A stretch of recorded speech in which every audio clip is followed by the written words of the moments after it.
जब एहसानुल्लाह ने पीएसएल में डेब्यू किया, उसके बाद पाकिस्तान के लिए इस खिलाड़ी ने डेब्यू किया, तो हमें लगा था कि पाकिस्तान को अब एक ऐसा बॉलर मिला है जो कंटिन्यूअसली 150 की रफ्तार से गेंदबाजी कर सकता है। लेकिन उसके बाद कुछ महीने इस खिलाड़ी ने खेले और फिर ये गायब हो गया, जैसे ये कभी आया नहीं था। और वजूहात, भाई साहब, इनको एक एल्बो इंजरी हुई थी 2023 में और अब 1.5 साल होने को है। तो एहसानुल्लाह ने भाई साहब क्रिकेट नहीं खेली। अब ये खबर आ रही है कि एहसानुल्लाह बिल्कुल रिकवर हो चुके हैं, उनकी जो एल्बो इंजरी है वो बिल्कुल अब रिकवर है और अब एहसानुल्लाह एक बार फिर से आपको मैदान में खेलते हुए नजर आएंगी। ये पाकिस्तान के लिए अच्छी खबर है और जो एहसानुल्लाह के फैंस है उनके लिए बड़ी अच्छी खबर है।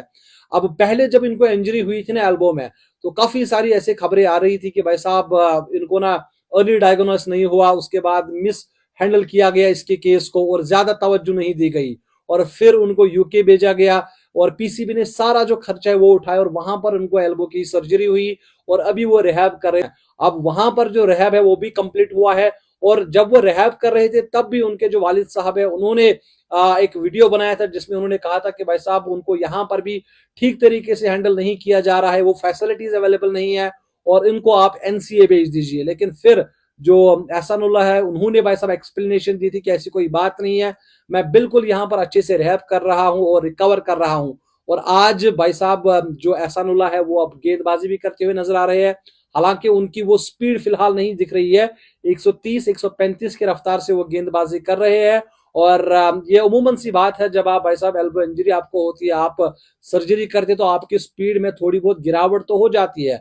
लेकिन सबसे बड़ी बात यह है कि जो एल्बो है वो अब बिल्कुल ठीक हो गया है और अच्छे तरीके से बेंड भी हो रहा है, जो स्ट्रेट आर्म है वो भी अच्छे से एंगल बना रही है। तो बिल्कुल मतलब जो एहसानुल्लाह है वो अब सिलेक्शन के लिए भी अवेलेबल है और जो चैंपियंस कप होगा दिसंबर से उसमें भी आपको एहसानुल्लाह खेलते हुए नजर आएंगे।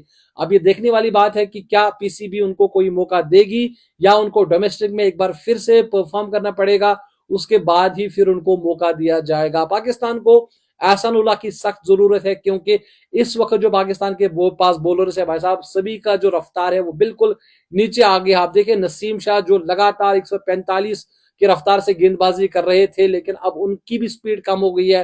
शाहीन शाह अफरीदी 130 135 की रफ्तार से गेंदबाजी कर रहे हैं।